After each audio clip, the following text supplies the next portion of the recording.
que salta del cómic. He thought he was in control. How wrong he was.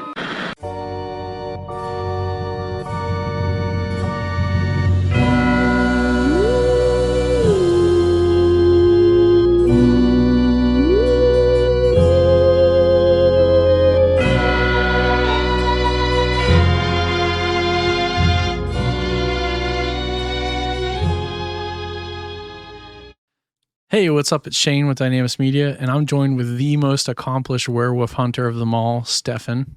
I wouldn't say hunter, but knower of things about them. Yeah, maybe. Purveyor. Purveyor of the occult knowledge, sure. And you're tuning into the Dark Side Drive-In, which is our horror-themed podcast where we talk about our favorite movies from the 80s, maybe a little from the 90s, a little from the 70s. You never know. So just quick shout outs. I know, Stefan, you had one you wanted to get into. Yeah. Not to get too inside baseball in the audience because they don't care too much about these details, but I wanted to say a quick thanks to Rebel Revolver for the jingle that they provided for Chopping Mall. Because we kind of had to record it a little bit early because I took a trip to the DC area, so they hadn't finished up with their work, so we recorded the episode before it actually, I had a chance to hear that. So I just wanted to make sure that I took a second to thank them because that was appreciated. It was super cool of them to do it.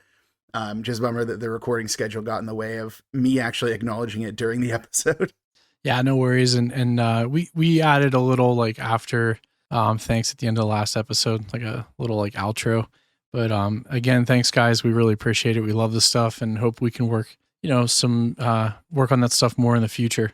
But, I have to say, I know we joked last time about, thanks for all the people that are supporting us. Yeah, it doubled, right? So I honestly, I thank you so much for everyone, for the support, the follows, all the kind words. I guess we cracked 1,000 followers on Twitter, which is pretty crazy. Hey. We went from 60 to 1,000 in 2 weeks, which is pretty wild. Yeah, just thanks. And, it really would help us if you would rate and review the show. And if you like it, share it with a friend. We're just trying to have fun with this and hope you guys have fun with us along the way. So, I think housekeeping, we will have some announcements on our main channel about some stuff we're changing. Nothing crazy. So you can check us out on either our website or over at our other shows. So, yeah, check us out, dynamismedia.com. We'll be putting it on Twitter, all that stuff. So, a couple announcements coming down. Probably maybe by the time you hear this, we should probably have announced it. So just stay tuned. And I think that's it for me on housekeeping. Is there anything else you wanted to bring up? No, not really. I something that I kind of thought of actually. Yep. Maybe I should say that you are the one who runs our Dark Side Drive-In Twitter handle, because there's a lot of times where you'll tag my handle on it, and if it were me running that and then also tagging myself, that'd be psychotic. So to make sure that I mention that's why I get tagged in it a lot. You're the one handling all the heavy lifting on that, just in case anyone thinks I'm a maniac or something. I mean, I'm not handling the Twitter. It's definitely you. So you kind of just outed yourself there, pal. Oh no. No, I did think about that of what psycho is tweeting himself. But so I will admit this, when I first started, because I'm not really great at social media. When I started using Twitter for our other stuff, I'm like, do I just use one channel to the other channel? What do I do? I don't understand how this works. I don't know what to do with my hands. So I started retweeting stuff, and I'm I feel like a total psychopath. So I stopped doing that because I mean, honestly, I was I'm going crazy. This is wild. So now, yeah, I run the Twitter. So if you DM us or reach out to us on Twitter, that is me. And then Stefan is at, was it at Darkschneid? Yeah, at Darkschneid. At Darkschneid, yeah. So yeah, tweet us. We'll probably get back to you. I don't know. I try to be as responsive as possible. So yeah, but man, this movie. So I don't even know where to start. I don't even have a good pun or anything. This is a hairy movie. You'll be howling with joy at this movie. Yeah, sure. So, Howling 2, Your Sister is a Werewolf, is the name of the movie. I did say last time I said the Howling to Your Sister's a Werewolf. Um, and I'm not going to issue an apology for that. And the reason is because the Howling series did that on purpose to make it more confusing. Because the first The Howling is just The Howling. But then Howling 2, 3, 4, 5, and 6, and those ones are all just Howling. Then starting with the seventh one, it's The Howling, but then it doesn't have a number attached to it. And then finally, like the most recent one in like 2011 was a straight to like DVD thing called The Howling Reborn. So it switches back and forth between The Howling and also the book series. There's a trilogy of books, and those ones are all The Howling. So a little bit of confusion on how I announce it as The Howling to Your Sister's a Werewolf. It is just Howling to Your Sister's a Werewolf, but there's almost no internal consistency on the usage of the throughout this entire franchise. And I use the term franchise loosely. Right. You did say this is the only one that's a continuation of another one, right? Yes. So the kind of, I guess already kind of getting into the weeds here, but so this one is a direct sequel to the first one. The Your Sister that is the werewolf is the main character, Karen, from the first The Howling. It says in the title credits that this is based off of The Howling 2 by Gary Brandner, who wrote like the books that I guess really just the first book and the first movie kind of go together. The rest of them just go really off the rails. But this is not based on that. Like he wrote a treatment for this before he left the project, and the other writers just replaced all the work he did. So it is literally not even close to based on The Howling 2, the book, but it says that it is just to make it extra confusing. But it is a continuation of the first movie's storyline. And then it starts getting off the rails. It's like The Howling 3 subtitled The Marsupials, which is about werewolves in Australia. Of course, they got to be marsupials. How could they not? There's The Howling 4, The Original Nightmare, which is supposed to be more of an adaptation of the original book by Gary Brandner. That's why it's called The Original Nightmare. Then there's the Howling 5, The Rebirth, which inexplicably takes place in like a Romanian castle, where there's a bunch of people being hunted by a werewolf. And that one I actually have a strange amount of love for. I don't know why. I think I just saw it at the right time in my life that I was like, yo, it's sick. It's a castle and there's a werewolf in it. Then, what was it after that? 6 is The Freaks, which is about a werewolf that's forced to be in a freak show, like a circus freak show that's run by a vampire. So they bring vampires into the thing. So it's a series that really, and then the last 2, New Moon Rising and Reborn. Honestly, the less said about them, probably the better. Those ones are pretty terrible. I'm pretty sure that New Moon Rising, they just used a Halloween costume mask as the mask and didn't even like put a full like werewolf body on their actor who's playing the werewolf in it. So that's a film series that's kind of gone off the rails over time. Yeah, you don't say. Yeah, if you can't tell by all of that. Yeah. And it's actually kind of funny because the first The Howling, directed by Joe Dante, that one actually is considered one of the better werewolf movies. And it's kind of why I chose to do this one. I was like, I'm not going to do the first one. That's the one that everyone knows is good. But I did want to do like something werewolf oriented just to kind of keep it like grounded in like some more traditional style of horror.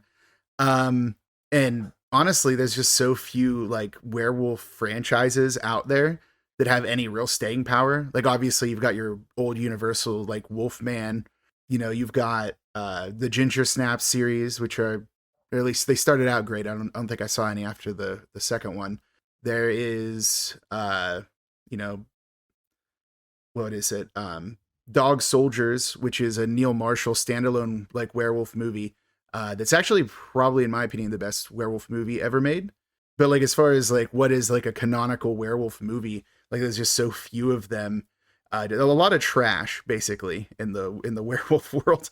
Well, what I thought was weird. So I had seen the first one. I'm going to try not to focus on The Howling too much, but I remember The Howling and it was good. And going into this one, I'm like, okay, it's like a sequel. Like we're going to get like the same kind of and we'll get into this later, but same kind of like vibe and Same tone. quality ingredients. Yeah. Yeah, and boy, was I mistaken. Look, you got Christopher Lee here, who is like hands down awesome, like amazing. Oh yeah, he can do no wrong. And I didn't even think he was like the worst part of the movie, right? So I actually kind of liked his character and him. I don't even know if we want to get into what he's done. I mean, he's Christopher Lee, right? So if you're like, who's Christopher Lee? I think you should maybe just like stop, go, and maybe look him up and just kind of like scold yourself, I guess. I don't know. But the first one had a bunch of like pretty well-known actors in it. It seemed like they actually had a pretty decent budget. And I mean, Slim Pickens was in it. That's how you know it's good if Slim Pickens is in it. I know. The character that always stands out to me is Robert Picardo was the bad guy, which is so weird to me. Like I just can't get over the fact that he was Eddie in the first one. So he was Eddie Quist. Yeah, that's true. I forgot about that. Which is weird, right? Especially that character and who he is and what he embodies. And then you see like Robert Picardo's other works and stuff, and you're like, this like kind of doesn't line up. But yeah, I think maybe we should stop focusing on the good one and maybe get into the Howling 2. You don't want to talk about the Howling? You want to go straight into one of our we did promise. And we did make people watch this. Yeah, so that's true. Like we can't do that to the audience. But yeah, no. So yeah, Christopher Lee, I kind of want to backtrack a little bit. Cause yeah, you're right that everyone knows, Count Dooku, everyone knows Saruman, the White, obviously a long history of horror since he was in the Hammer Dracula films, which are often quite rad. I think that they hold up really well. And I think that his presence in those is so magnetic, but also even his presence in this movie is great. So I think it's just Christopher Lee's got this like energy that he radiates, that he could just be standing like a creep in the back of a church during a funeral I don't think he was invited to, and I'd still be like, oh shit, something's happening. It's Christopher Lee standing there, 6'20". What's he doing? So yeah, so like yeah, his presence here is great, but he actually people who love Gremlins films as much as I do would recognize that he was like one of the evil doctors doing experiments in Gremlins 2, the new batch. And he actually talked to Joe Dante during that, because Joe Dante obviously, directed the Gremlins movies.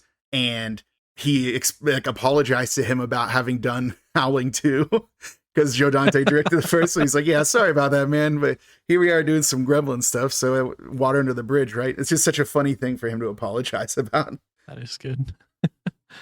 Yes. So any other characters that kind of stand out? I mean, like Sybil Danning for sure. Yeah. Sybil Danning is Sturba.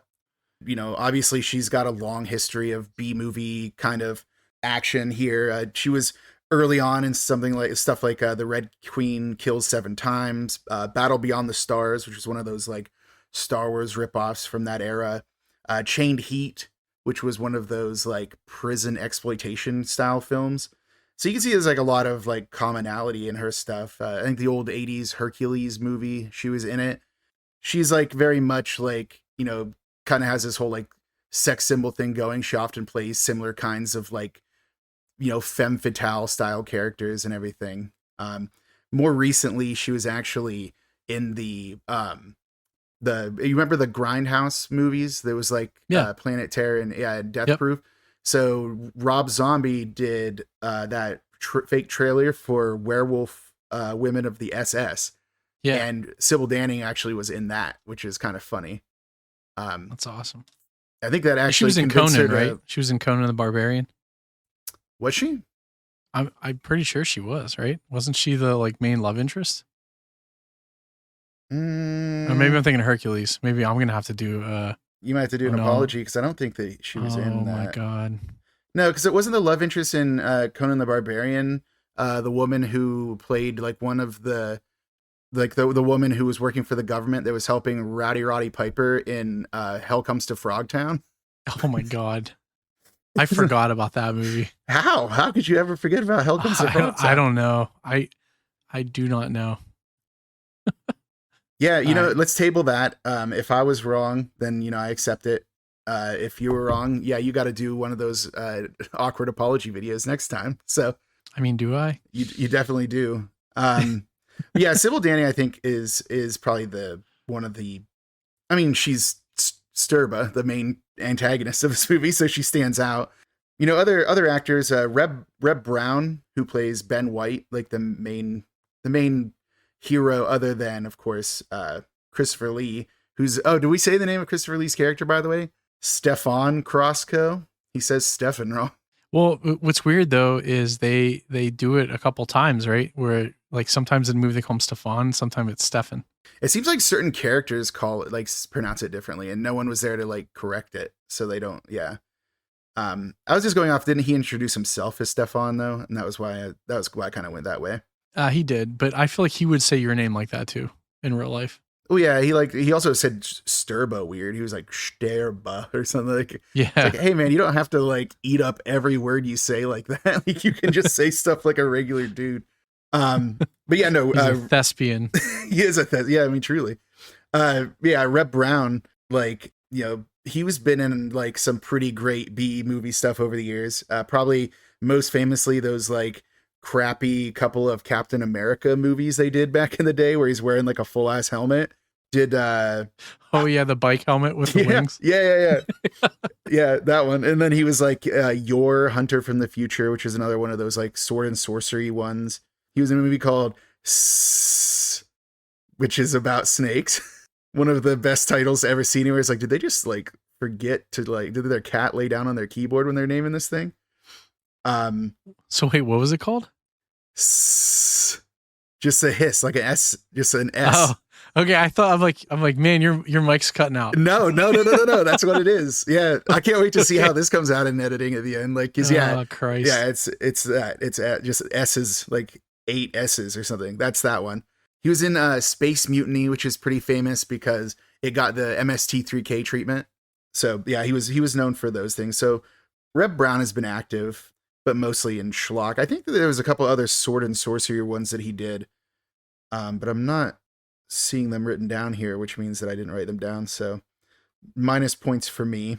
For, you know, other actors in this, like Annie McEnroe as Jenny, the female heroine of the movie. She really has only been in like a handful of things. The ones I wrote down were Wall Street, Beetlejuice, where she played Jane Butterfield, which is like the one neighbor that's kind of lame. And then she was also in The Hebrew Hammer, which is a classic Comedy Central original movie. Classic. Yeah, there's a handful of other people that are in here that I wrote down, but really the only ones that, like, I thought that Marsha Hunt was pretty interesting is Mariana, the one female werewolf that's like the number one right-hand lady to Sybil Danning's Sturba. She hasn't had a ton of work in movies. She's more of a musician, like a singer. She was in Dracula AD 1972 though, which was one of the Hammer Dracula films with our man, you know, Christopher Lee. So that's cool to see.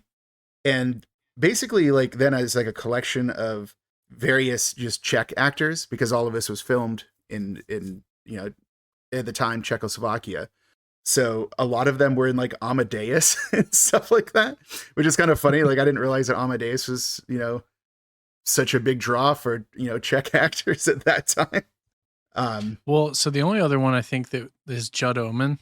And Vlad, yeah, that real creep. Yeah, he was in Dune, and then he was in Pee-wee's Big Adventure.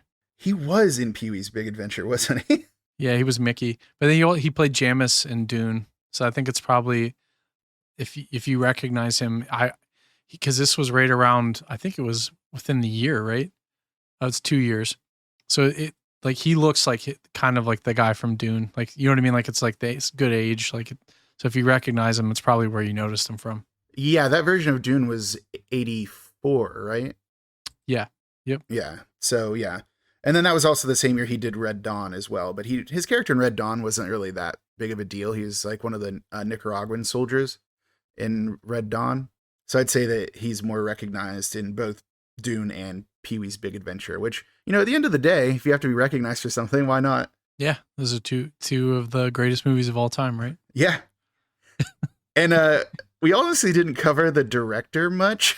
directed by an Australian director named Felipe Mora, and he did some documentaries earlier in his career. One called Swastika, which is just a collection of like footage from the Third Reich, so not cool. And then Brother, Can You Spare a Dime, which was about just about the Great Depression, just a documentary about that. He did a couple horror movies. The Beast Within was not a bad one. Obviously, he did the sequel to Howling 3, The Marsupials, which I'm assuming that's why he directed Howling 2, is so he could then take one to Australia and have marsupial werewolves, because why wouldn't you? And then he did a horror comedy called Pterodactyl Woman from Beverly Hills. Never heard of it. And it doesn't even, like, I looked it up on like Wikipedia. It doesn't even have an image of the front of like the movie box. So it's like, well, that wouldn't have been a video store draw then, if it doesn't even have that. I'm like trying to figure out this guy's obsession with Nazis. Yeah, did you see that other movie he did that was like about a bunch of crazy Snide people? and Prejudice. That they believe that they're Nazis. Yeah, they believe that they're all like Nazis secretly hidden away in this like mental institution. It's like, yeah, this dude has an obsession with Nazis, man. That's not chill. But you know, I mean, he doesn't work a lot, so maybe that's his punishment for this weird obsession. Yeah, but then he does a movie in 2011 called German Sons, where it's about a son of a German Jewish man who was in the French Resistance, and then the son of a Nazi party member, and like they become friends after the war. So like I don't really, I'm trying to understand his, I guess I really don't want to watch these, but like he has a one that came out in 2015 called 3 Days in Auschwitz.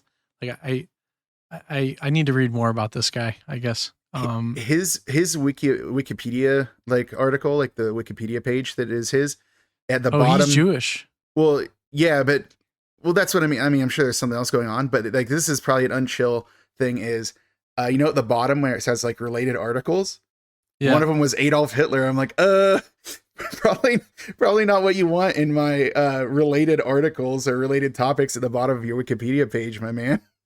Man, this is crazy. So I'm reading this directly from IMDb. The director's mother, Mirka Mora, avoided Auschwitz by 1 day. Oh, so, man.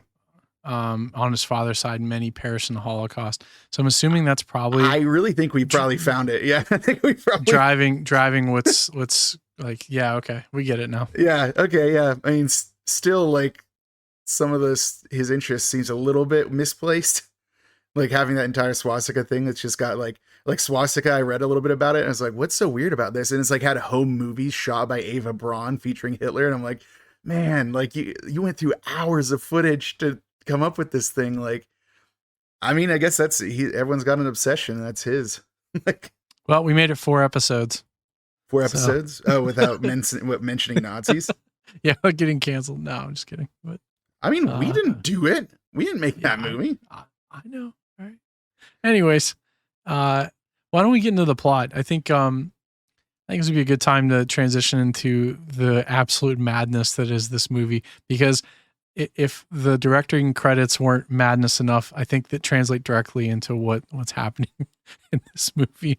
So why don't you kick it off?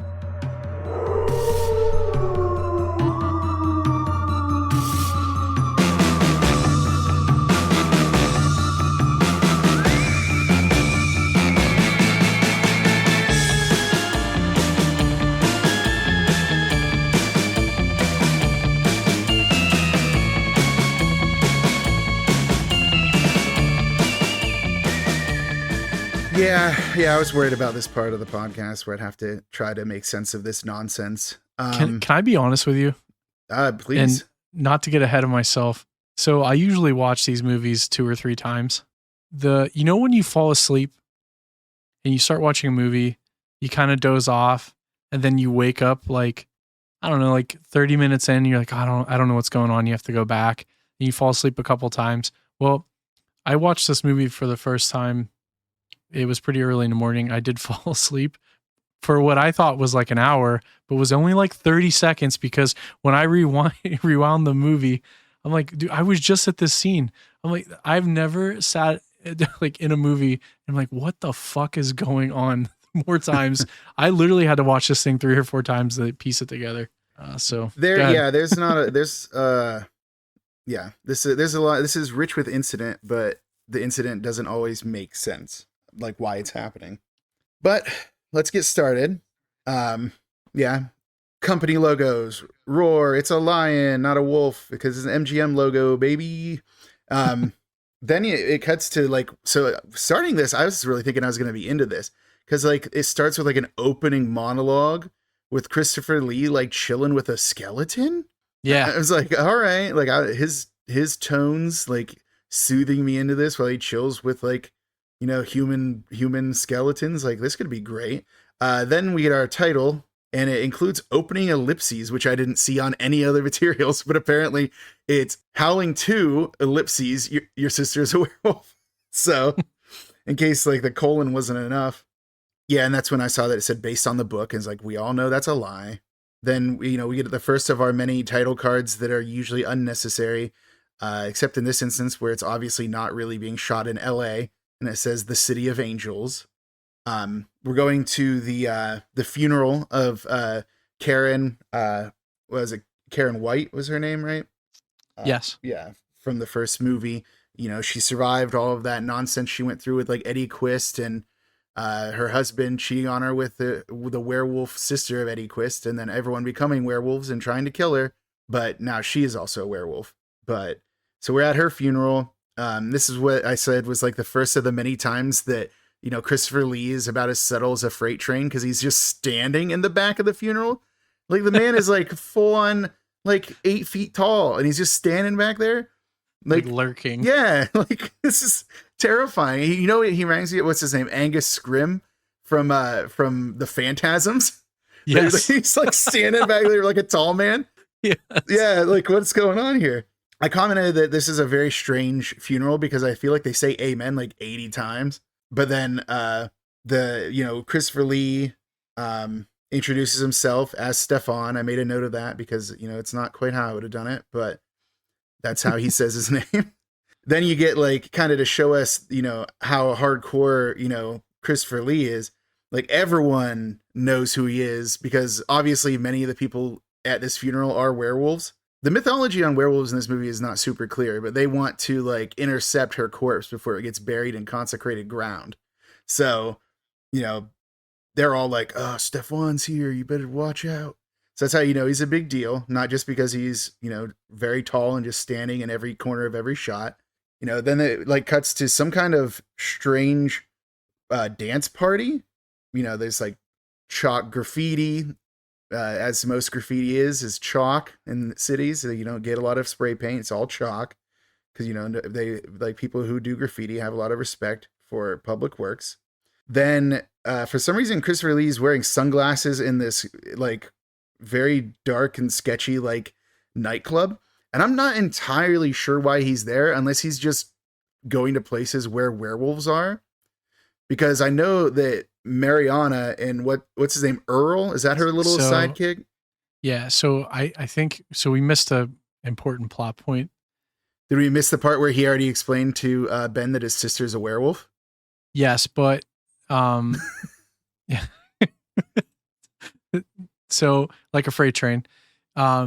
He I think he was at that funeral to follow Mariana because she's special, remember? She can't be killed by silver.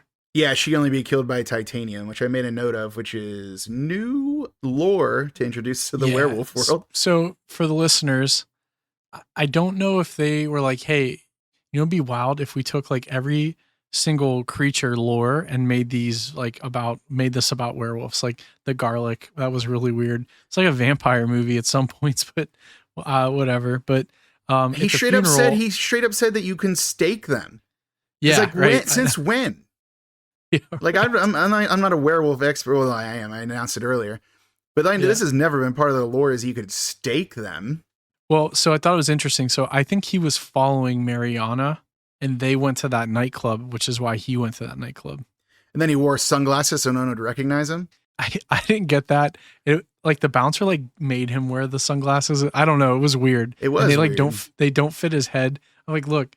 Like you filmed this and edited it, you had to know that those didn't look good. Like you had access to like any sunglasses on earth and you pick those ones. It's like when like, you know, the Steve Buscemi meme, it's like It's like, what's up, children? And he's like obviously like a 50-year-old man. How do you do, my like, fellow kids? Yeah, that is how you do, my fellow kids. Yeah. That's how I felt. Like he's like, how do you do, my fellow new wave werewolf people? Yeah, So, new wave dance club inhabited mostly by werewolves for some reason. yeah. Yeah. So yeah, but then basically, yeah, you're right, because he was following Mariana because he saw her at the funeral, but he also has to do like, I don't know, he has more business to do with the corpse at the I never really understood why he left. But yeah, I did forget to mention that he did drop the news to Ben that his sister is a werewolf. Ben doesn't believe him because that'd be a crazy thing for a tall, scary guy to tell you at your sister's funeral. But yeah, then he follows Mariana to the 80s new wave dance club in a it's kind of sketchy, but not that sketchy because like I said, the graffiti was all chalk. Probably put there the day before by the production team.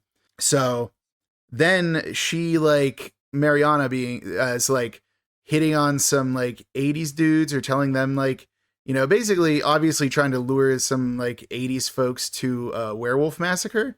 So they all follow her to an abandoned it looks like it's a construction site, which, why wouldn't you want to go party at a construction site? Was OSHA going to stop you?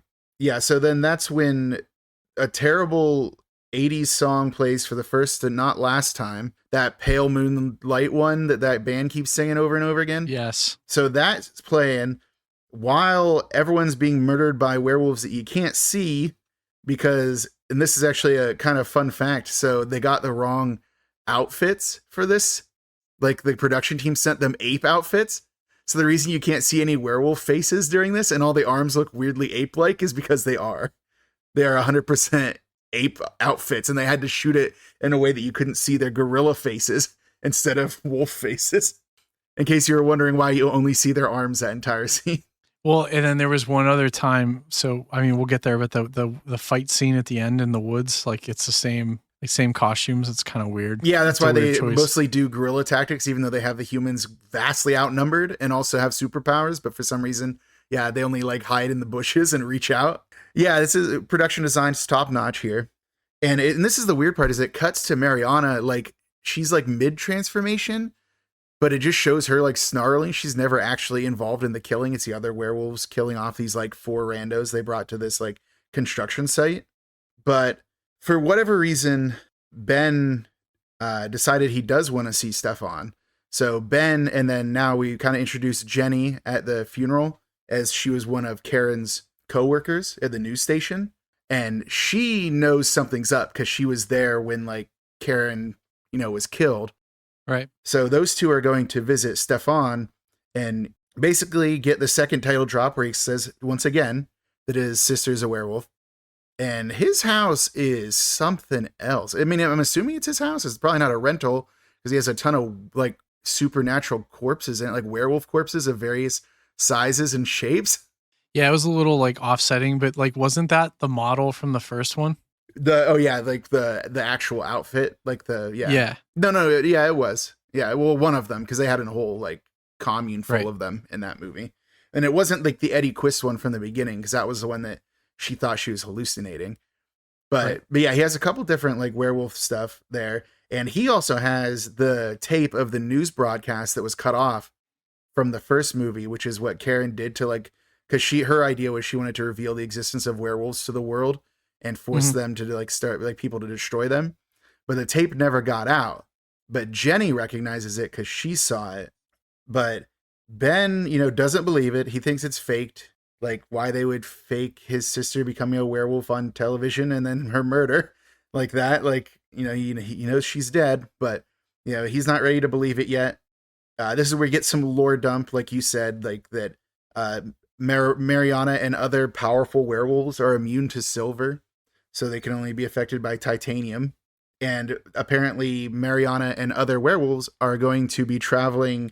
They're going to be traveling somewhere, and they don't know where yet, but they're going to be traveling somewhere for the 10th millennium of Sturba's birth. Yeah, Sturba Fest. Yeah, Sturba Fest to 10,000. Yeah, so she's up there in age apparently. But, what is it? Okay, I'm not trying to jump ahead. Like, Is there any other point in this movie where he mentions that he met Sturba and they had some kind of relationship? What, Stefan? Yeah. No, until Okay, later. we'll get there later. Yeah, we'll get there. Sturba Okay. explains like their relationship. Yeah. So Which I'm like, did I miss a lore point here? Was it cut? he never, Was there something? no, like he knows a lot about her. He knows a lot about Sturba. For instance, that she exists and she's the mother of all werewolves. And He's madly in love with her. well, see, that I didn't quite get right away. And it's kind of gross, but yeah, like, so yeah, they have a relationship. So what is it? Then Ben and Jenny decide to go out drinking to discuss werewolf affairs.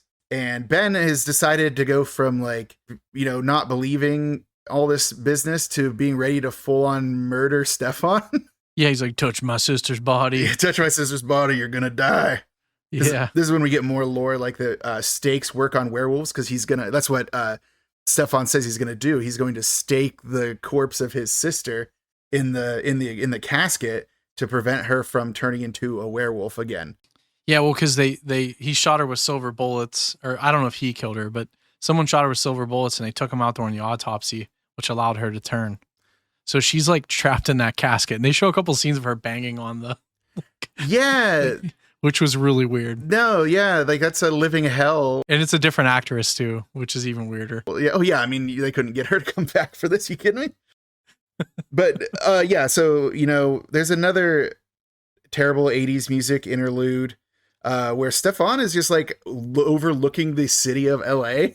I don't know where he is. He's like on a rooftop somewhere, just like looking at the urban sprawl, I guess thinking about the heavy thoughts that he concerns himself with at night before he has to go stake corpses. See what lightsaber dueling. Yeah, thinking about like, yeah, he's thinking a lot about how like it's not really fair that Gandalf the Grey could just like become the White from one battle, and he had to like work on it his entire life. But yeah, so they go to like he then leaves like this area where he's able to see the entire urban sprawl of LA, and like goes around a corner, and he's now in a very isolated graveyard. And like I don't know if I buy any of this geography, but fine. You know, then we cut to Jenny and Ben. They're on their way to the same graveyard, obviously, to stop Stefan from staking his sister in her casket. And one of the best moments in the movie, in my opinion, is Ben is like, "It's dangerous. Take this," and just hands her a flashlight. He's like, "Yeah, man, she'll be safe now. You helped her out." Then there's another cut of just Christopher Lee doing weird shit. He's like praying next to the open casket. Some like really long, like one of many like long either prayers or like weird chants he does throughout the movie. Like you had that monologue at the beginning where he was hanging out with the skeleton, but he does stuff like this a lot. Like has moments where he's just either talking and saying a bunch of like nonsense that we don't understand, or it's like in his head and you hear it as a voiceover. Yeah, it's like just stab it, then do the monologue. Yeah, like I don't know. Like again, I guess he's the master of this. He knows Right. what the weird rules are in this made up movie. And I understand that all werewolf rules are made up. But come on, you can't just do what you want. Yeah, this one stretches it. This one's playing fast and loose with all the rules. You get the most obvious werewolf jump scare at Ben and Jenny, which is that they go by a graveyard and it jumps out from behind it. So, but then rather than being I mean, they're kind of scared, they're running. But Ben just like unloads his gun on it and it like works. Like I don't think it's dead, but the thing is gone. Like it didn't enjoy being shot with that gun. Which is another time where it seems like guns actually do work. And you know what they say, the only thing that can stop a bad werewolf without a gun is a good werewolf with a gun. Yep. That's the rule. That's how it goes. Werewolf Second Amendment, baby. But yeah, so they interrupt Stefan doing the whole thing, but not just the humans, the other werewolves do. So there's like a handful of other werewolves that do like a church attack right now. They interrupt Stefan while he's trying to stake this corpse. They fend off the werewolves, but rather than, stake this werewolf lady that's now trapped in her casket, they just like shut the door. And you can like see her from a little window. She's still a werewolf. She's very much alive. And they just leave her there? Like, are they going to bury this werewolf lady alive? Because that's terrible. And Ben should be more upset about that. Because that's his sister who is a werewolf. And we'll get to the ending, but like she's going to be in that casket for a long time. Yeah, I mean, do werewolves live forever? We actually don't. I don't know. We don't know that. Well, I mean, 10,000 years at least. Well, that's Sturba, dude. And we haven't gotten into it, but she has like all kinds of magic powers. all kinds of magic powers werewolves have never had You in mean other vampire media. powers? She has vampire powers, but she also has like siren powers. Like she has the power of like, singing songs to murder people. Like it's just bizarre. It is. But yeah. Anyways, the werewolf attack happens. Ben shoots them all and they leave, even though he's not using silver bullets because he doesn't believe at this point that that's even possible. So I don't know why the werewolves give up their attack at that point. But then, there's an old man werewolf that was already kind of half transformed the whole time, I assume because of budgetary constraints. But basically, Stefan interrogates him and like promises that his soul will never find rest. Like if he doesn't tell him what he knows. Like I don't know how he can do that. Like again, we're never quite sure what Stefan's powers are, but he absolutely terrifies every werewolf in existence. So the guy like reveals like it's the dark country is what he says, but like obviously Christopher Lee knows that means Transylvania. And Mariana watches the old man get executed. So she knows that Stefan's a pretty big deal. Because I didn't mention this earlier, but you kind of get the vibe that Mariana is like a newer werewolf. And it is never clear to me if like they're born or made. Sometimes they're born, sometimes they're made. Like the hierarchy of werewolf power is never made clear. But in any case, Stefan, now that he knows where Sturba is, he's going to go to Transylvania to confront her. And Ben is just on board with this plan now. He's Instantly. like full on. Yeah, he's full on like, let's kill every werewolf that exists. Let's get Sturba and make her suffer for my sister being a werewolf, even though it wasn't really Sturba's fault, my man. Like she wasn't there. And Jenny wants to go too. And that was like one of those scenes like where Ben's like, I'm going, like you can't stop me or whatever. And then Jenny's like, and I'm coming too. Is like, what do you bring to the table, lady? Well, it's like, we'll see later. It's garlic. But yeah, so then we get a nice little traveling sequence with some more of that not very good 80s music, which is a very kind way to put it because that song is terrible. Christopher Lee takes a nap in the back of the car. Yeah. Okay, so let's talk about that. So there's two ways to get to Transylvania apparently. One way is via ancient train, and that's how Mariana gets there. Because when that train first rolled up, I thought that was going to be our heroes. But no, it's Mariana. She's there. They have a weird passcode that they have to give each other, which is to both take out two sides of a weird pendant and put them against each other. And that's how you know that person's a trusted werewolf companion. And then sniff weirdly. Oh, yeah. And they also sniff weirdly. It's like, but if you could always smell that someone was a werewolf, then why did you have to do the weird pendant thing? I don't know. I guess they just have like their own traditions, man. And it's not cool of me to judge them. But yeah, then meanwhile, Ben, Jenny, and Stefan are going via car. And it's one of those little tiny European cars. And Christopher Lee's 13-foot tall self is just sprawled out in the back seat of it. You keep adding like 2 feet every time. Yes, I know. I'm running out of numbers here. But yeah, so he's just like in there. Cut back to Mariana and Vlad. They're like in this like truck where there's like, I think the back of the truck is just full of like werewolves. And the one dude's like, I didn't bring any snacks for anybody. Conveniently, there's two hitchhikers. This was the best line of the movie. Which part? Then he's like, the schnitzel line. Oh yeah. So whenever because that is the thing is like the backpackers, like the hitchhikers are German, like they're speaking in German and everything. And then that guy, like as soon as these two dudes climb in the back, they instantly start getting devoured by werewolves. And he's like, schnitzel. It's like stereotypically German, like it's like, yeah, we're going to climb up the road, and they're like talking like, I don't know, I'll edit that out. That was bad.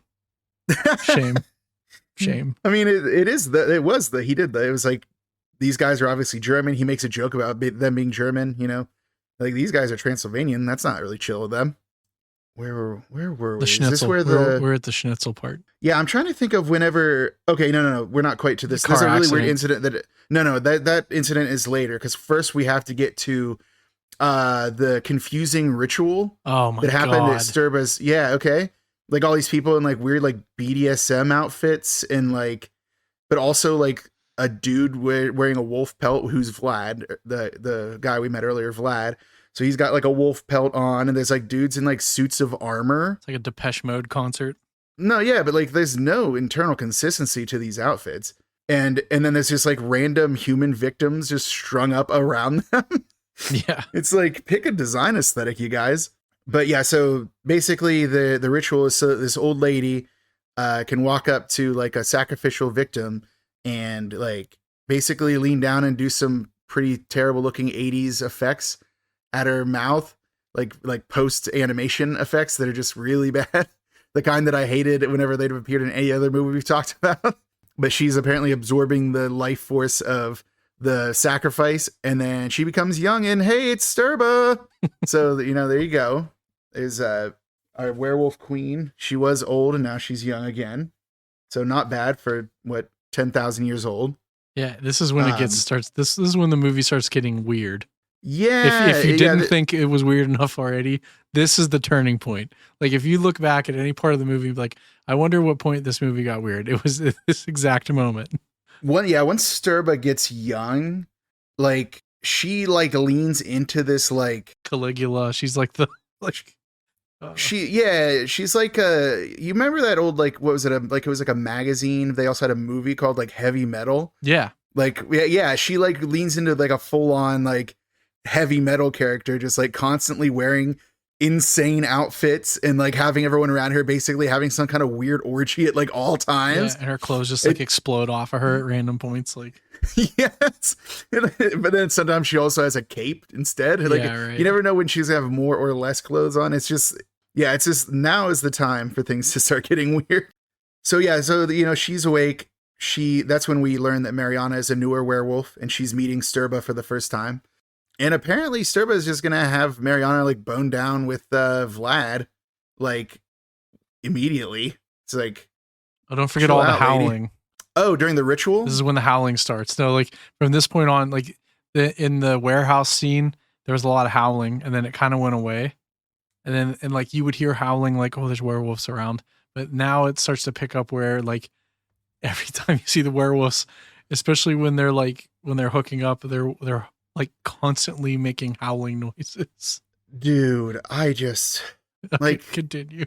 No, but like, yeah, I don't even, this is what makes it difficult to talk about this on a podcast because I just like am so grossed out by like every choice they made for some of those like scenes. You think? No, because they do those weird howling things during like rituals. So like during that ritual when Sturba was drinking the youth out of like the girl, everyone was howling poorly. Like they weren't even trying to make it sound like they're actually werewolves. They were just sounding like idiot people howling for no good reason. It's like if you ask like second graders, like, hey, I need you guys to howl for this movie for me. This is exactly what it would sound like. It was, yeah. But no, so like that real creepy like sex scene doesn't happen yet. First, we've got to get an inexplicable scene. So there's a bunch of townspeople just standing around an old lady who was apparently hit by a car, and so she's on the ground. The townspeople are all around her, and then suddenly they're just gone. They just leave. It's like, anyone gonna call a doctor? There's a lady who's been apparently hit by a car, but the reason is because most of those townspeople are actually werewolves, and it was all a trick. The old lady on the ground is a werewolf. And she's just transforming in the middle of the day for no reason. And again, like the werewolf rules don't make sense. I don't understand when anyone becomes a werewolf. But, you know, Christopher Lee obviously takes the opportunity to kill this old lady just in broad daylight in public. And luckily the townspeople left because there are no witnesses to this murder. No, they're around. Oh yeah, doesn't he say that? Yeah. He's like, oh, they're here. Yeah, they're here. And then he just like confusingly is just like, all right, see ya. So yeah, peace. Like he just walks away and is like, I'm going to the village. I'll meet you there later or whatever.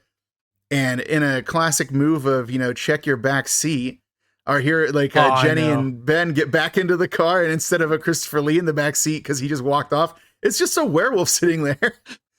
Like, did they even attempt to look? It was huge. Like they walked towards the car. Yeah, like it wasn't squatted down beneath the seats. That car is so small. But yeah, so like the werewolf jump scare, the werewolf in the backseat of their car. Then we cut back to the very creepy and weird like werewolf sex scenes happening between Mariana and what's his name, Vlad. And they're like half werewolfed out doing some weird stuff. And mostly just like grunting and growling at each other, which I can't imagine was fun for those actors to have to do that. Yeah, well, you notice they like couldn't even touch each other because Well, yeah, because they had all that like prosthetic stuff on. They glued. Okay. That's why I say it's like a sex scene of sorts, because they clearly like just rolling around on this bed growling. It's like, man, didn't you go to Juilliard for this? Right. Yeah, it's like they Shakespearean actors. No, so if anyone hasn't seen this, let me set the stage for you. So Mariana and Vlad kind of start hooking up on the bed, right? Then Sturba's like, "Oh, it's my turn," and then like violently rips one of her shoulders off of her dress, and just rips the other half of the dress off. It's like, okay, and then they kind of cut away, and then the next cut back is like them like half werewolfing out, and she's like now also werewolfing out. Yeah, like Sturba is as well. Like solid like 1 inch of hair, but it was like really weird. Like they looked like they glued hair to her entire body. Like that. It looked terrible. It was awful. Rough. Like not kink shaming anyone, but it was pretty rough. Yeah. No, you're into what you're into, but no one was into that. Like it was weird. And then you could tell they were uncomfortable doing it. No, absolutely. That's what I mean. Like no one's heart is in this like terrible werewolf sex scene. But also, okay, so you kind of talked about this thing. So one of the things about, the actress who plays Sturba, so Sybil Danning, she has done a lot of like topless scenes in her life. Like I was like her bread and butter in her younger years. For this movie, she specifically said she didn't want to do any. She like wants to start like be taken more seriously as a performer. Respect, she doesn't want to be doing like the same exploitation stuff all the time. Boy, that explains the end credits, doesn't it? Oh my God, dude. We'll get there. So okay. So what happened was the producer said absolutely not. And then she agreed to do one topless scene. So that was that scene when she like rips off her shirt violently. It's like, I guess they wanted to make sure they got their money's worth out of that. And boy, howdy, did those producers make sure they did. And I'll just get ahead of us on this because it's kind of messed up. But like during the end credits, they just cut to that scene of her ripping her top off over and over again. 3.5 minutes. Yeah, during like this, I think I remember I read it was like 19 times. Yeah. And it was so funny because like the director apparently wasn't involved with that. It was like all the producers and stuff. And they were like, do you mind if we repeat this scene? And the director's like, no, I mean, I guess, you can repeat it. It's fine. You're going to be showing other scenes from the movie during these end credits, right? So yeah, go for it. He didn't realize they're going to do it like 2.5 dozen times. Like it was truly like, it almost felt passive aggressive against Sybil Danning, which is like not chill either. Like she respectfully asked to not have to take her shirt off. You got her to do it once. And then you like made her like have to relive it over and over again during like the end credits. But they even cut to it during other jump cuts in the movie. They went back to that scene. Like there's a point we're getting to where like there is no way, like if time works how it works in our world in this one, there's no way that certain characters could be at certain places and then they jump cut back to the castle. There's no way. Like Vlad specifically. But dude, Vlad is everywhere, man. I know. That guy gets around. Like literally. Yeah. Oh yeah. In many ways. We spent enough time on this werewolf sex scene. I'm over it. I'm done with it. And I never want to have to talk about it again. So well, guess now what? Wait 5 more minutes. Anyways. So, the Ben and Jenny get to the town. There's clearly some kind of festival going on. There's people dancing, like stringing up like streamers and different things throughout the town. A bunch of vendor stalls are being set up, including some a puppeteer station, which is rad. Some puppet shows going down. They go to just some random inn and find out that what's going on is the festival for the new full moon, because like everything's got to be somehow werewolf oriented in Transylvania. So, and they get a hotel room and it's room 666. And it's actually kind of funny because like there aren't even 6 floors in this thing. And the guy's like, I know. And he like laughs about it. It's like, that doesn't make any sense, man. You just put a random room as 666. And there's also a lot of like random gawking dudes in that hotel. Like I would not have stayed at this hotel if I was Ben and Jenny here, because there's no good reason to be at this hotel. Those guys were all as creepy as can be, including, what was it? The proprietor's nephew, Tondo, was the one who like carried their bags for them. Yeah. Yeah. And he's like, don't worry, I can show you around for cheap. It's like, I don't trust you to do anything, Tondo. We were right. I mean, yeah, you find out later how right that was. Something that was kind of funny was Jenny then takes out her like garlic to ward off evil spirits, which I scoffed at, but it instantly seemed to affect the proprietor Right. who's a werewolf. And it's like, oh, never mind. Jenny knows her shit here. Like she knew that this would affect this werewolf with hilarious like instantaneousness. Like she just took it out of the bag and he just like started transforming into a werewolf. Oh yeah, and then next when Ben and Jenny start hooking up, which I didn't realize was a thing. Like, I don't know if that we were supposed to know that they had like some kind of romantic entanglement, but there's like a kind of scene that's just there mostly to show that the werewolves are creeping on them and like paying attention to what they're doing. Cause that's when Vlad is again, who was just literally having a creepy sex scene a moment ago. Well, is now like outside the hotel room, like sniffing them, creepily sniffing these people while they do their business. But right after that, it jumps back to them at that scene where they're still in that bed. That's what I'm saying. Vlad is like, he teleports, man. I think one they of just those used werewolf him as powers we don't an get. extra. And hope Yeah, no I one think knew. that one outside was probably not supposed to be Vlad, but it was the same actor, so I don't know how. Yeah, again, I think it's just no continuity. But what I did love in that scene was they did a owl double take. Oh yeah, They just cut to that owl who's like, "Ooh!" It's like, yes. I don't know why this happened, but I love this owl double take. Then they did it again for another owl reaction. I was like, not as good. The first owl double take was great. Second owl double take, it seems like fool me once. Yeah, diminishing returns. I wasn't expecting it the first time. Now I expected owl double take. Unfortunately, we don't get it again until the end credits when they're just throwing in random scenes. Yeah, with her ripping her shirt off like to the beat and the owl like coming in on the and the owl reacting to it. Oh yeah, so then Ben and Jenny meet up with a dwarf. It's kind of weird that because like at first I was like, is this guy going to be creepy? It's like, no, he's actually going to be amazing. So he takes them to the church and Stefan's there with like his squad of red shirts who are going to fight off the werewolf threat. Each of them tragically lost a family member to werewolves. So each of them have a backstory, but they're never going to tell us about it. For like a tenth of a second. It's like the Fight Club thing where he splices in porn over the movies, over kids' movies. They just like show someone getting bit and then it just goes away. It's like, what? Yeah, just like an instant, like, here's some terrible thing that happened to this guy. Here's a werewolf biting. Although it's kind of funny that Stefan like asked the dwarf, who we will later find is named Vasily. Yep. So asked Vasily, he's like, were they followed? He's like, oh yeah, for sure. He's like, well then keep watch. It's like, what, we were followed? It's like, hell yeah, dude, you were followed. The entire town is like mostly werewolves at this point. But yeah, and then the other guys we meet, Vasily's the dwarf. There's a guy named Constantine, a guy named Luca, and then the father, which is Father Florin, I think is his name. I think so, yeah. He was like the priest of the place. So it's kind of cool. Like these guys all have a little secret network and are all meeting in this church under like hiding out with Stefan. Most of them get very few lines other than screaming when they are eventually killed. Spoiler alert. But yeah, so like the whole secret plan, I guess, is for Ben and Jenny just to act like regular tourists. It's like, well, I don't think they could have blended in here anyway. But that's Stefan's plan, is for them to act like regular tourists and just like attract werewolf attention, apparently. Didn't he say like for a month or something like that? Did I remember that wrong? Wasn't it like some weird amount of time that like it was a lot more time than you would think, but yeah. I don't know if it was a whole month.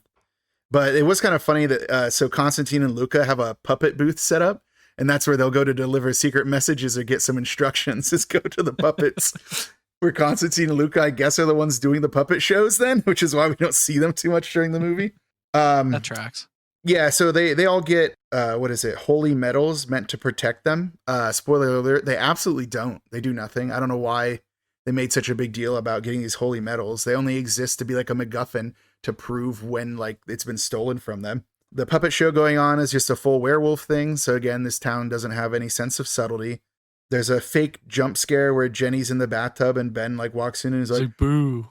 Hey, did I scare you? It's like, yeah, you did. Dude, you did. Really like, getting chased you're by in a town full of werewolves. What are you doing? Like, have some respect. Oh yeah, this is when we cut back to that weird werewolf scene. And like you said, we weren't done with it. The weird werewolf sex scene. And this is again a cut that just literally just is another instance of them rolling around on the bed doing weird growling noises, and then it just cuts back to Ben and Jenny when they talk about how like the town is like what they talk about. Is it Viklava or Vilklava? It's supposedly like the name of a place where wolves live. Yeah, it's like, yeah, man, it's like the town of Nilbog from like Troll 2. Like this is no subtlety to this town. Like it Nilbog. obviously has werewolves in it. Do you remember that Nilbog? It's Yeah, like it's that's so goblin funny. backwards. It's like, yeah, everyone knew it was goblin backwards. Are dude. we You ever didn't gonna need do to Trolls too? I don't know, man. It's been so covered, but I I know. mean, The kid I'm pisses down on their to do it. food. Yeah, he pisses on hospitality. Okay, sorry. Let's get back on track. No, I was almost ready to talk about anything else in this movie, really, but Yeah. let's get back to it. We get our first title card, I think, since like City of Angels, where it says the following afternoon. It's Yeah. like, wait, how many? You weren't doing the title cards, and now you just did a title card randomly. What is it? Oh yeah, they're at the festival, and Ben pulls a really stupid move and claims he's gonna get a beer and asks that nephew guy Tondo to keep an eye on Jenny. It's like, how can you possibly trust this creepy guy to keep an eye on your lady, my man? Oh, and then he's like distracted while he's getting his beer because he sees Mariana's at the festival now. So like they'd been given, I think it was in the meeting at the church, they were given photographs of like a couple of werewolves, and one of them was Mariana because they knew that Mariana's probably their best shot to like track down Sturba. Oh yeah, here's a note I put where the werewolves spot Stefan because he stands out everywhere he goes because he's goddamn Christopher Lee. 15 foot Like, tall. Yeah, they're just like, oh, it's Stefan. It's like, yeah, dude, everyone knew. Everyone exactly knew who that was. Yeah, he's over there like 20 stories high. Like you saw him. Of course he did. He's taller than everyone in this village. The nephew is being absolutely sus, Tondo, and tells Jenny that Ben is going to meet them at what was it? He said the gypsy camp. Yep. I'm like, ugh, guys, 21st century, you can't be saying that. Like we know that that's a slur. You can't just go around saying it. But Tondo did say it because he's a terrible person who's obviously trying to lure Jenny away from the safety of the town.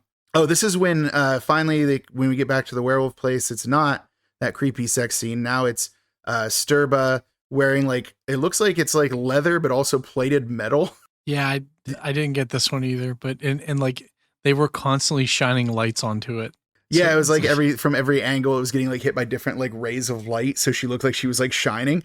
But it was like metal plates too, but it was like segmented in weird ways. I was like, this is, again, like she just like has impeccable style, man. She just has a series of like gaudy outfits to wear around her little throne room. And like, were the other old ladies, were they supposed to be like gonna get young people too and turn young? I didn't really understand that. What, you didn't understand the lore in this movie? No, Are you serious? I'm not that serious. Yeah, because like some of those old ladies during this scene are chanting something in Latin, which is apparently an incantation to summon Stefan to them. And this is the first of many instances where Sturba wants Stefan to find her. Stefan wants to find Sturba. Why does any of the rest of the movie even have to happen? She knows where he is. Just send like Mariana with a letter to tell him where her castle is. Like there's like this cat and mouse game that they keep playing, but both of them want to see and have this confrontation with one another. So I don't know why they have to like go through the rest of the plot just to make like their meeting happen. Well, and then they had like stuffed wolves everywhere in that throne room. So that'd be like you cutting your parents, like dead parents' head off and like putting it on a platter. Like, do you know what I mean? Like, isn't it like, I was just like, this is fucking weird. I don't know. Maybe like werewolves like hate like regular wolves. I think they're impure Yeah, or something. So they like to, yeah, I don't know. But this is actually the part where some stuff starts getting really cool for a little bit. And that's actually surprising. So Ben, is following Mariana and Vlad with Vasily. And, Vasily gives Ben, some blessed earwax to put in his ears, which you'll see he needed those. For sure. Those were dangerous. It turns out one of Sturba's superpowers is blocked by that. Then, the dwarf Vasily, he like, he takes out a knife and then Ben's like, hell yeah, brother, do it. Yeah, rock and roll. And I thought, yeah, he says rock and roll. And he like literally throwing knifes this dude. And then while the guy's down, he like pulls out this huge flail. And I'm like, where was like Vasily keeping this? The flail was as long as he was. But he just like ganks one of those armored sentries. Luckily there was only one. And then now we start to get a little bit more of like a bit of a lore drop from Sturba. So she's in her throne room. still wearing her crazy plated metal outfit, but now she's wearing sunglasses inside, so she's even cooler. And that's when she announces that Stefan is her brother. A piece of information that we did not have before and doesn't make a lot of sense. She tells them how they have to lure Stefan to her castle because that's where their powers are at their greatest, which honestly seems like nonsense based on how the final confrontation goes down. I just assume that this is just, to make more plot happen. But of course, Vasily. So why did they kiss then? What was that? Why did they kiss then? Who? What do you mean who? Oh, you mean, are you talking about Stefan and Sturba? Yeah. There's some weird stuff going on, but she does. Do you not remember this? She was like my brother from long ago or whatever. She literally refers to him as her brother. You're right. Dude, I'm putting it all together in my head. Just the fever dream of this whole sequence. Yeah, I mean, if you expect it to make sense, my man, it doesn't. Because she also wants to marry him and kill him. They have a relationship, right? And that's the thing is that's why it's I wondered why, throughout this entire thing, Stefan has been so creepy and kind of awkward and weird. It's probably because he's some kind of weird immortal too. I don't know what he is. That's so okay. Because is he a vampire? Is he another werewolf that's just stop werewolfing? I mean, he doesn't transform into a werewolf, but that doesn't mean he doesn't. Because again, the rules aren't clear if they have to do it sometimes. I feel like they could have done so much with this. I mean, I think they already did too much with it, but yeah. So at that point, Vasily and Ben get spotted. So Vlad and Mariana are chasing after them. Sturba starts doing one of her many magic powers, and this one is her chant that sounds like it's almost like a siren song chant thing, because it affects werewolves too, because it basically force transforms any werewolf in the area, which seems miserable based on how all their bones were cracking about. Right. And one of the few effects that actually was pretty good. And then, Vasily trips and he loses his holy earwax, and, Ben's trying to help him, but he's like, no, werewolves are coming after us. He basically sacrifices himself so that Ben can get away and reveal the location of Sturba's castle. So, some werewolves are coming after Ben. He shoots them because, again, guns are just regular guns are fairly effective. Maybe they don't kill him, but they definitely stop him. And then we get a kind of a cut then to, Tondo luring Jenny into the woods, and it's way after dark now. She shouldn't be chilling with this dude. Yeah. So Tondo starts making a pass at Jenny, being a real creep. Sturba's powers are growing because now she's also shooting electricity out of her fingertips like a Sith Lord, while also doing her weird chant with sunglasses. And I don't know where that lightning is even directed to. What was it? She was just shooting it out just to prove she could, I guess. Anyway, it makes no sense. Then that's when poor Vasily, in one of the more gruesome effects, his eyeballs pop out and blood is shooting out of his head, and his head full on explodes from the song that Sturba was singing, or the chant that Sturba was doing. So I kind of laughed at when I first saw that, the holy earwax, put it in your ears, that'll save you. It's well, apparently it would have, so yeah, Vasily's gone. R.I.P. to a real one. He didn't have enough screen time, in my opinion. I would have probably just watched an entire movie about Vasily. So, meanwhile, Tondo is actually stopped from, hurting Jenny, by Sturba, who grabs Tondo's treat this, someone teach this man respect or whatever. And so she picks up Jenny, and as expected, the holy metal does nothing. Sturba just takes it off. And it's I'm glad that we got this weird trinket that did nothing. Then Sturba says she's going to use Jenny to lure Stefan, which again, do they need to lure him? It seems like if he knows where she is, he's going to show up. But apparently that's a good way to do it. And in order to facilitate that, there's it seems like it's a little kid running around that has Jenny's holy metal, and Stefan spots it and then follows this creepy kid into some random church. Clearly a trap. I don't know, Stefan, for being the guy who knows everything about every weird random piece of supernatural knowledge can't tell when he's being like lured to an isolated place to be murdered. But, you know, it wasn't a kid. It was actually Vasily's like reanimated corpse, and, you know, tries to stab Stefan. But then Ben rolls in and just grabs him and tosses him out a window like a rag doll. Yeah, just chucks him. Yeah, so he just gets like Mortal Kombat fatality onto some spikes down below. It's like, oh man. So they were just like, you know, that wasn't our Vasily. You know, he was turned into an effigy by Sturba, and another power that we never got any indication she could do before, but she can resurrect corpses to do her bidding. So where are we at then? Oh yeah, so Jenny is strung up in like a dungeon. Vlad comes in and anoints her with blood for some reason.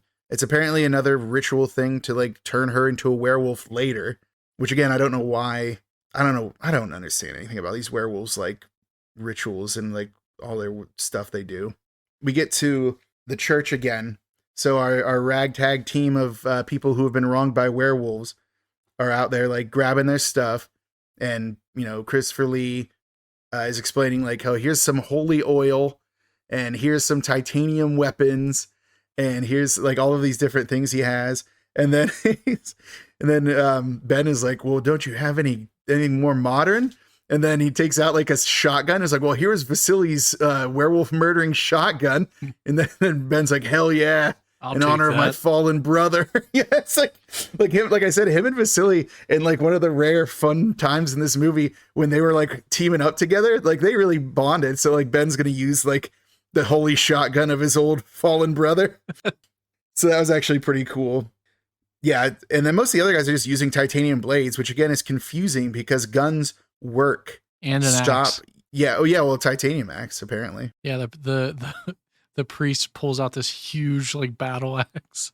Yeah, his weapon was pretty cool. I kind of wish he'd gotten to use it more. I mean, I don't think anyone got the raw deal quite like what Luca, who got like grenaded instantly. No, I think it was the first guy. Yeah, you're right. Yeah, which just don't get ahead of us. The grenading thing is actually cool. That's what I mean. There's like moments of like this movie where it's like actually pretty chill. Yeah, but like, okay, it grabs him and pulls him in. They could have just killed the werewolf, but instead, no. Christopher Lee's like chants some shit and then throws this like, bomb in the hole, kills them both.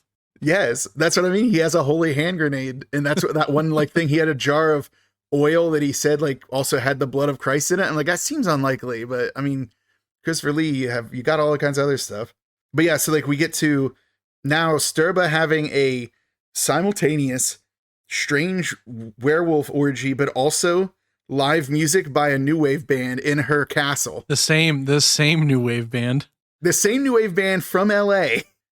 Now they're here, Sturba's castle, playing to an orgy of werewolves, which is among the most bonkers thing I think I've ever said in my life. And that's what's happening. The sound from this clip was a lot. It was a lot. Yeah, I had to turn it down. I'm like, oh, okay. Yeah. I mean, and the music was bad too. So, oh boy. So you didn't really need to hear anything. But yeah, there's just like a weird werewolf orgy. But one of the guards comes in and tells them that the good guys have arrived. So Sturba sends out her entire werewolf army to kill them, revealing that everyone present, including the band, were werewolves. So cool. You know, I mean, I guess it makes sense that the band would be werewolves because otherwise why would they be playing this werewolf orgy? But still.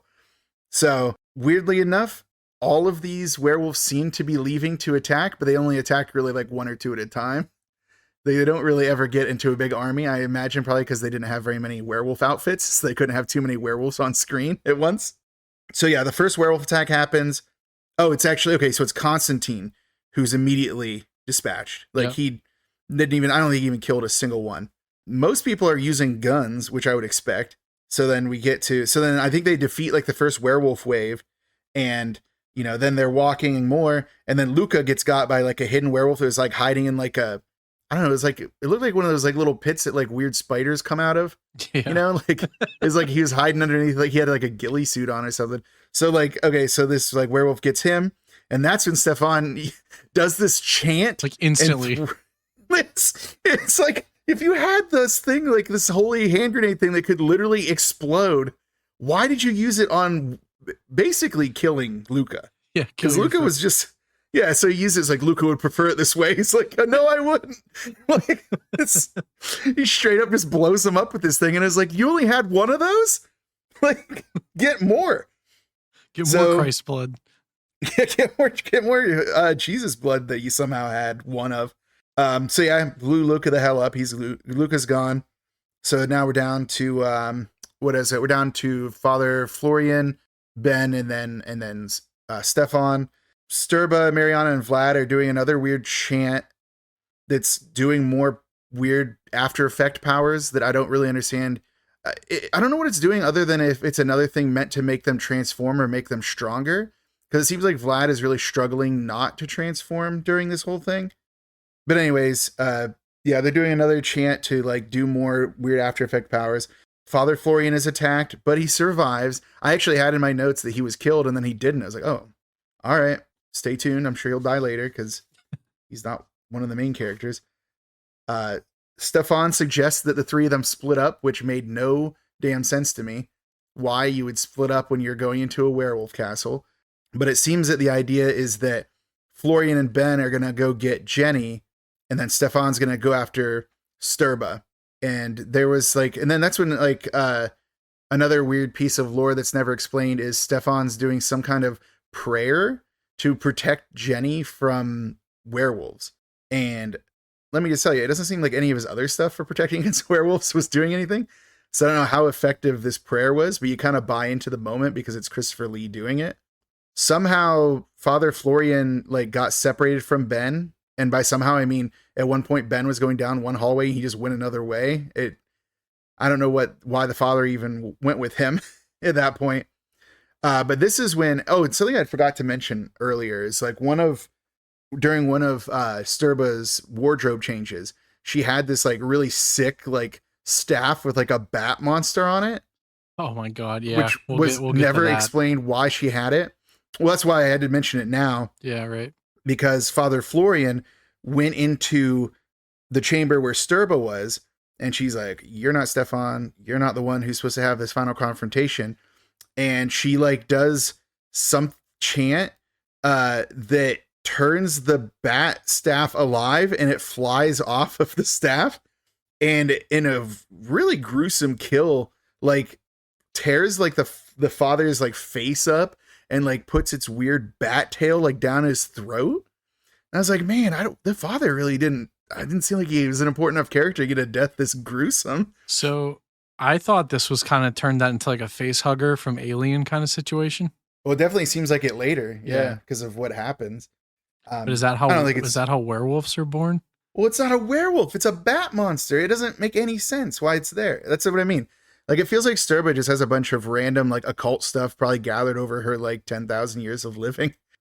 Where are we at now? Oh, yeah. This is where I noticed that Vlad was having a hard time transforming, but apparently he wasn't supposed to. So Mariana is just, like, whipping the shit out of him, which rookie move because that distracts them both enough for Ben to roll in and just, like, headshot the Vlad werewolf. He's gone. Turns around. Just the titanium knifes Mariana. They're dispatched instantly. Like, I didn't think that Ben had it in him, man. But yeah, it was crazy how fast that was. Yeah, I was kind of distracted during the scene because of all the skeleton heads in that room. Right. Did you see how many skeleton heads there were? Thousands. There's entire walls of skeleton heads. Or skulls, I guess some people call them. But yeah.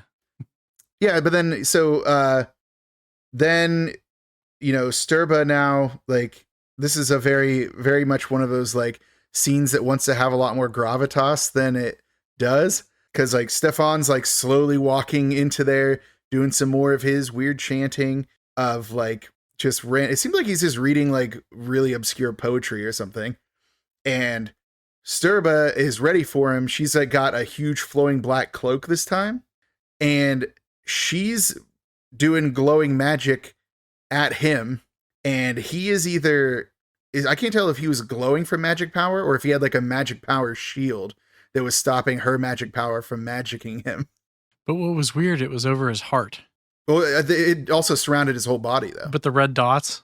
The red dots around his heart, but like the aura. Yeah, was for all sure. around. I just thought it was strange that was what kind of, they made like her hand was red, the eminence from her magic. So I don't know if the magic was aiming at his heart or if it was, it was weird. There was a lot of weird stuff going on. Well, yeah, and this is why I was like, I'm very confused about what their relationship was, because she was talking about like marrying him in that scene, like about them becoming betrothed. And she basically like lets him approach, and he just like straight up stabs her in the stomach with a knife. And the wound is like glowing, like like all kinds of glowing light is flowing out of it. And she like seems happy about this.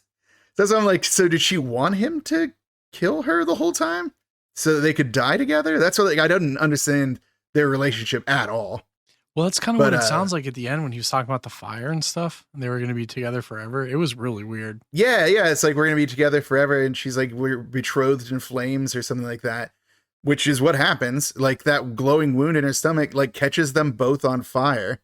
And again, like she seems happy about this. He seems happy about this.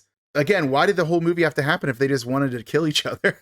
Like there's so much collateral damage for these two to just have their weird, like, marriage burning that they ended up doing. It's like Felipe Mara's like take on Romeo and Juliet. Sure. Although this is the scene you talked about earlier where like, for no good reason, a bat monster crawls out of Father Florian's mouth. Like just like crawls out and just like freaks out and flies away because of the fire. Yeah, I did not expect that. I was like, oh, that bat just kind of like assaulted this guy, and nothing happened. No, yeah, and it just like left. It's done. Like it's not going to be the movie was never going to tell us anything more about that bat monster or where it's gone. That is a dangling plot thread. I don't think so. I have a theory, but we'll get into that. You know me and my theories. Yeah, I mean, I'm just saying that the text of the film doesn't give us much more to go off of. Definitely doesn't. Yeah, so at this point, Ben and Jenny are back into town. Ben is an absolute maniac and just pulls a gun on a violinist and tells him to tell them where the nearest airport is. It's like, hey man, why don't you chill for a second because your lady's covered in blood and they're not going to let you on an airplane. Well, maybe they would have in the 80s. They definitely wouldn't in post 9/11 world. It's like you can smoke, but you can't be covered in blood. Absolutely not. We get more music from the 80s band, which I was like, are they alive then? Because like, they definitely weren't involved in the attack. Did they just leave once all the weird stuff started to go down? In any case, then we cut to sometime later. We don't really know when because there's no sense of time for any of this. Ben and Jenny seem to be living together. It's Halloween and they get a knock on their door for someone trick-or-treating.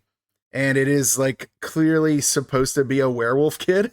This entire sequence was very weird to me. I don't know why this had to happen. So they think that this kid is like, and then the kid goes to like this apartment. And she's like, that apartment is abandoned. And then Ben's like, no, someone moved in while we were away. And then they go and knock on the door to like invite their new neighbor over for wine. And it's this huge creep who says he has no kids. He's a bachelor who lives alone. And they're just like, never mind then. We're not going to, he invites them in for wine. And they're like, never mind. I'm like, what was the point of that scene? Is it implying that dude has like a werewolf kid that he's keeping secret across the hall from them? So like, what if the bat baby that's how werewolves are born. And that was the werewolf. I mean, like I was going to say that's ridiculous, possible. but like this entire movie was just, oh my God. So yeah, maybe it was. Maybe that's the bat moved to LA with some random bachelor and lived across the hall from them and is now a kid trick-or-treating. I was going to ask you, like, do you think he was a werewolf or just like a pervert? Like, so that's what I just was trying to figure out. I couldn't tell either because it was clearly like a kid in the werewolf outfit at the door. I don't know if they're implying that guy was the werewolf and he's just putting them on. I don't know. That's what I mean. That entire sequence was like ridiculous. And then, then now of course we get like the 80s band coming back with their stupid Pale Moonlight song, like the fourth reprise of that thing. That's that infamous repeat of Sturba ripping off her shirt over and over again for no reason, while interspersed with other random scenes, including the owl double take. And that's basically the end credits. Is just this werewolf band doing their. It's like just random scenes of other things we saw in the movie, and then some things we didn't see in the movie. So, do you know what's the sad part of this? You could have watched the end credits that this movie was created. Yeah, you could have watched the end credits. and gotten more from the movie than watching the actual movie. Yeah. Other than, probably not as much like Sturba doing weird, inexplicable magic, I guess. I mean, yeah, I don't know. I'm still baffled that they did that to her, where they constantly played that over and over. Like it just like the first couple times you're like, okay, I get it. But like again, 15 to 19 times later, you're like, what is going on? It's just Hollywood producers, man. A lot of them are creeps, and like probably they thought it was disrespectful that she suggested that she didn't want to do like topless scenes, and then they had to convince her to do one. It just feels like it was vindictive. I don't know if it really was, but it seems like it was. So like that's the thing. That's what makes me like kind of like, man, that's not chill. So yeah. Anyways, there it was. Howling 2, Your Sister's a Werewolf. Yeah, well, it sounds like we're already kind of getting into our judgment categories.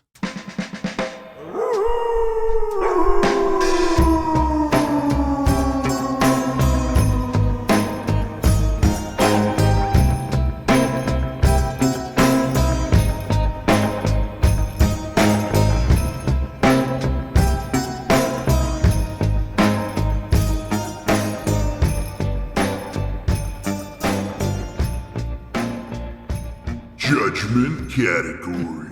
Man, you nail that every time. That's why they pay me the big bucks. So yeah, our first judgment category is story. I gotta tell you, it makes no sense. Yeah, it doesn't. That's it. I didn't have anything more to add. That was like no one, like none of the, like it seems like just a bunch of incident. It honestly seems like, looking back on it, it feels like maybe this was a weird kink between like Stefan and Sturba to set up like this whole thing, like where you get some random dude like all like fired up about killing werewolves because his sister had become a werewolf and like get revenge, and then like have this whole plot getting like other people involved, like all your werewolf armies and stuff, just to like kill each other in the end. Like, haha, was that worth it? Like, if there would have been enough evidence in the story to indicate that that was what it was just some like weird game between Sturba and Stefan, I might have been inclined to think this was an okay story. But because instead it's just random events just happening, no, absolutely not. So I'm thinking D, but like you can go. I think you're a C, right? I think I am C just because there's enough like weird stuff that happens that I'm just like, that's fine. It is what it is. All right, I'll give you the C. All right. I mean, you don't have to be generous. This movie wasn't great. But I think that out of all the categories we have, probably story is the best one. Like, I mean, I guess what next is acting. Yeah. And, whenever like Christopher Lee, again, a presence, like that's Count Dooku, my man. We know who he is, like Count Dracula. Like whenever he's on screen, he's eating it up. But it's like, again, is that just because Christopher Lee rules? Like, I think it might just be because Christopher Lee rules. Like, it's not like he's doing anything special in this movie. And he personally didn't seem to be very fond of his performance in it. Here's my take on this, okay? Christopher Lee, A. Super weird werewolf sex scene, F. So like I feel like they kind of even themselves out, I would say. Maybe like a C. Yeah. D. I mean, I would say probably D, because like here's the thing. Like, what is it? The Ben and Jenny, like they were fine. They didn't have much to do and they were there. Sybil Danning, she can strut around a room in her crazy like heavy metal goth queen garb, which is cool. But again, is that acting or is that just like good costume design coupled with somebody who has a lot of charisma, which Sybil Danning clearly does? So it's like, it's hard to say that that's good acting. That's just like good stage presence. Right. So yeah, I would say D. Like, come on. I mean, other than my man Vasily, who rules. Like, he went out too soon. So now we're going to talk about these effects. Man, I don't even know where to start because I'm usually like really into this. There was only a couple scenes where I was like, okay, that was pretty cool, but I mean, they reused the werewolf headshot twice. I will say this. I will get, just for the benefit of the doubt, the Vasily's death, where the siren song of Sturba like exploded his head. radical. That was cool. The scene where the priest got like a bat monster crawled down his throat and murdered him by scratching off his face. That scene was pretty cool too. But man, almost every werewolf outfit looked terrible. Like the makeup in like certain scenes was just trash. Like it was half cocked. Like even like, and you know, I hate those like After Effects image things where they like do with like basically every time it was powers. I mean, it's hard for me to go above a D on this one. I would go C until the werewolf hair, and I just can't get past it. So I'm going D. I'll give you that scene will haunt me forever. I would agree. That was, we didn't need to see that. They didn't need to put that to film. Yeah, like they could have just like, I don't know, make them werewolves or something. I don't know what the plan was. Freaked me out. I don't know what it was either, man. Anyways, writing. I find it hard to believe this movie was written. I do too. It's all ad lib. Yeah, like it was a lot of scenes of just like, what's something weird we can put in a castle? What's a weird prayer that like Christopher Lee can be saying while walking around somewhere? Like, what if we gave them garlic?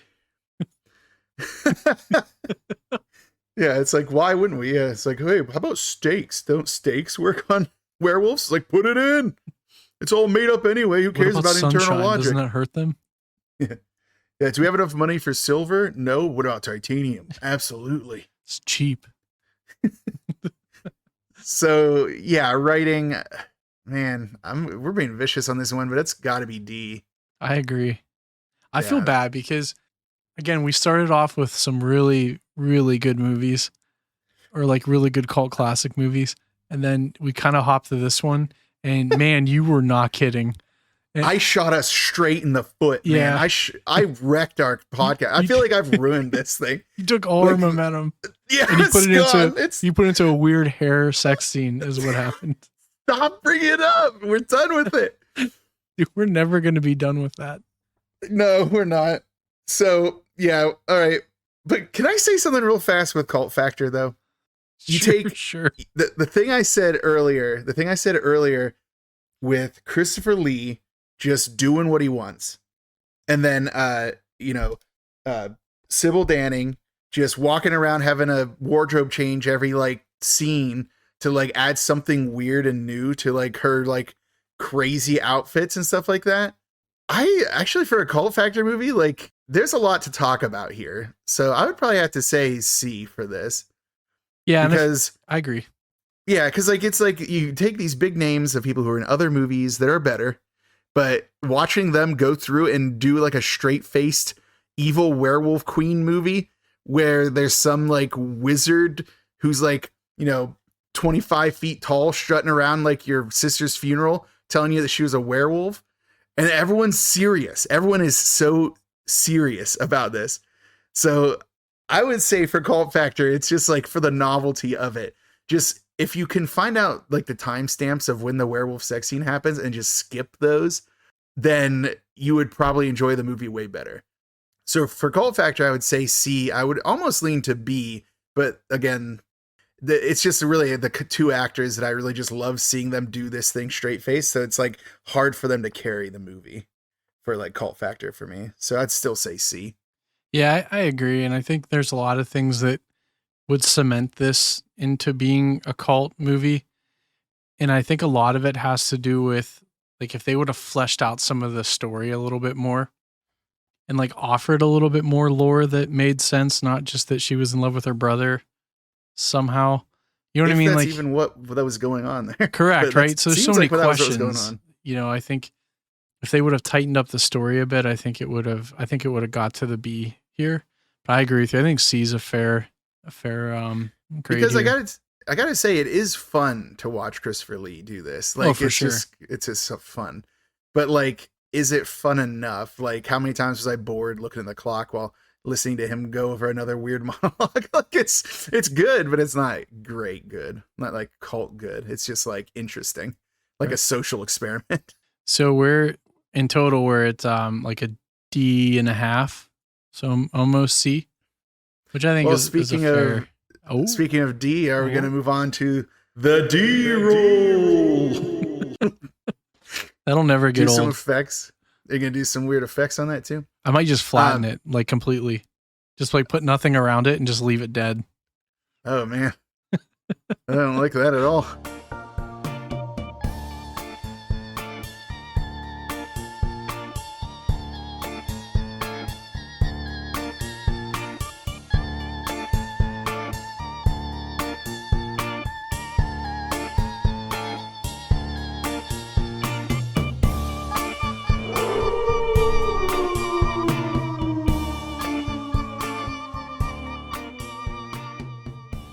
But here's the redundant part of our podcast where we add yet another layer onto this, where we decide if something is a cult classic, a B movie, grindhouse, or trash.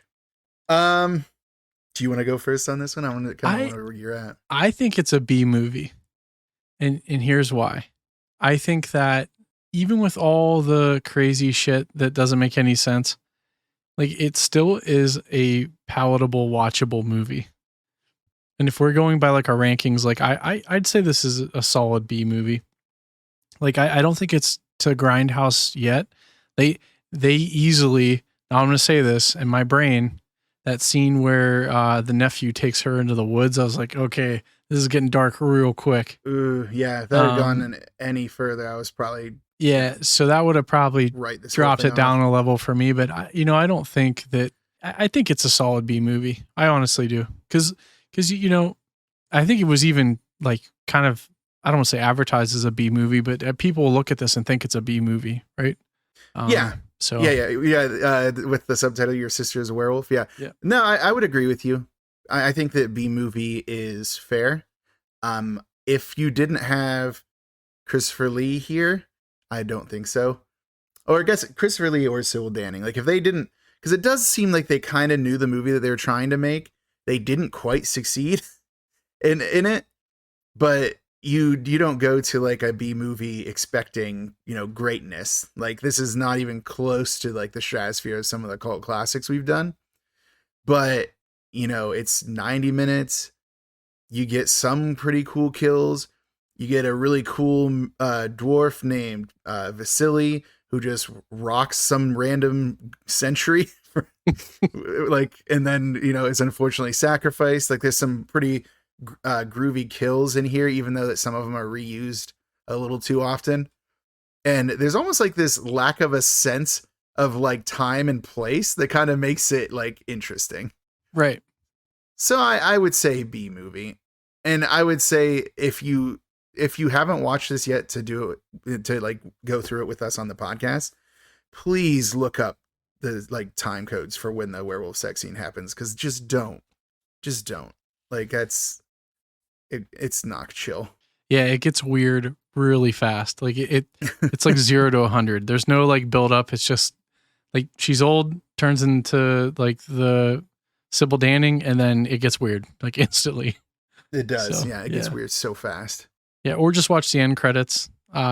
Unfortunate that they did that, but it literally gives you a pretty solid recap of all the major plot points with Sybil Danning mashed in between each scene. So. Yeah. Yeah. I mean, it is like I said, like it's short. Christopher Lee does a lot of monologuing. Some of it almost makes sense. Like, yeah. So I'd say that B movie is the way to go on that. Yeah. So I think we did a pretty solid job at not going crazy trying to describe what happens in this movie, but just get the broad plot beats going. Yeah. Yeah. So I think we delivered on our statement last week of this was going to be a bad one or not good one. So what do we got up next time? What are you thinking?